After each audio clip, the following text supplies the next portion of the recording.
मुंबईसह उपनगरांना रात्रभर पावसानं झोडपलं। पुढील काही तासही मुसळधार पाऊस राहणार। हवामान विभागाकडून सतर्क राहण्याचं आवाहन।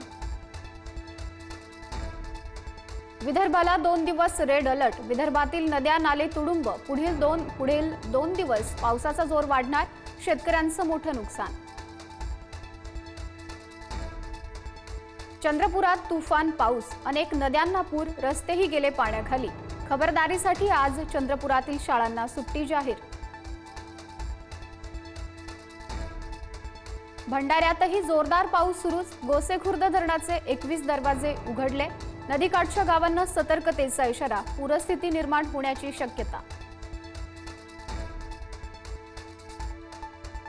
आरोपांच्या फैरीच्या पार्श्वभूमीवर मंत्र्याचं होणार खांदेपालट। थेट राजीनाम्याच्या ऐवजी खांदेपालट करून जनतेचा रोष कमी करण्याचा प्रयत्न। वाचाळ मंत्र्यांवर मुख्यमंत्री नाराज।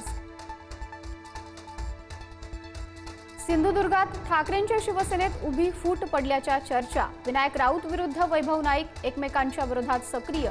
शह काटशहाचं राजकारण सुरू। कोकाटेंशी सोमवारी चर्चा करून पुढील निर्णय घेणार। उपमुख्यमंत्री अजित पवार यांचं स्पष्टीकरण।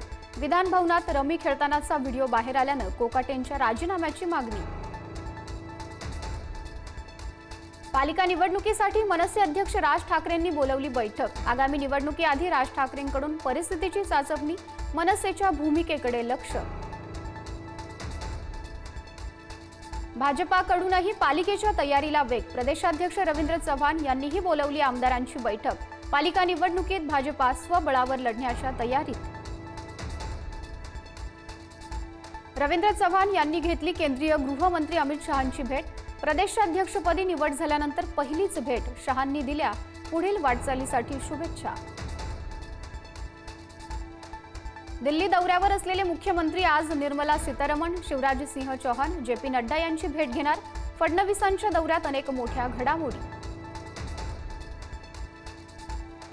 संसदेच्या अधिवेशनाचा आज 5वा दिवस। गेल्या 5 दिवसांपासून सत्ताधारी विरोधक सामना सुरूच।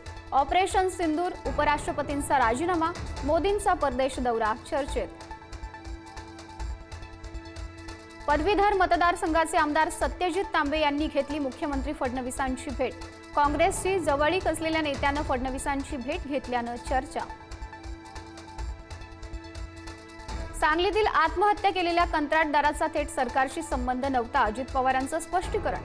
हर्षल पाटलांना पैसे देण्याची जबाबदारी मुख्य कंत्राटदाराची होती। उपमुख्यमंत्र्यांचं वक्तव्य।